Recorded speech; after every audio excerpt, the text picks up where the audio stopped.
Tak přátelé, dneska vás vezmu na superovou pláž. Je tu teda 80 kiláků, tak si musím šlápnout, ale prej tam dovezli písek až ze Sahary, tak jsou zvědavé. Je to teda peklo, je si vždycky oblečo. A pak už to jde.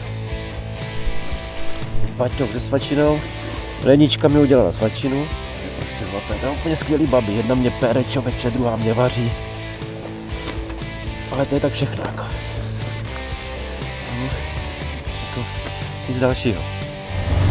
Hele, tak jdeme na to!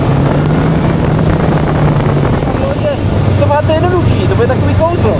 Já musím ujet, podívám 79 km a když udělám takhle,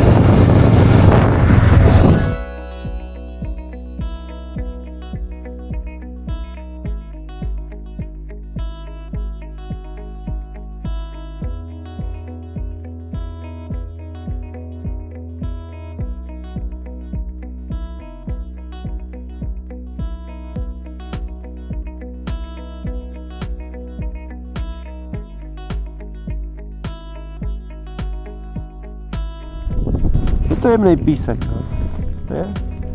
Musel někdo na tom vydělat. Pěkný, no, jako, ne, že ne, ale teď si myslím, že to musel být dobrý kšeft, jako semka dovést písek z Sahary. To by byl Péťo kšeft pro tebe, jo? Jako dovést sem třeba pračínský písek. Teď jsme vystarán. Pozdravuju všechny u vás doma.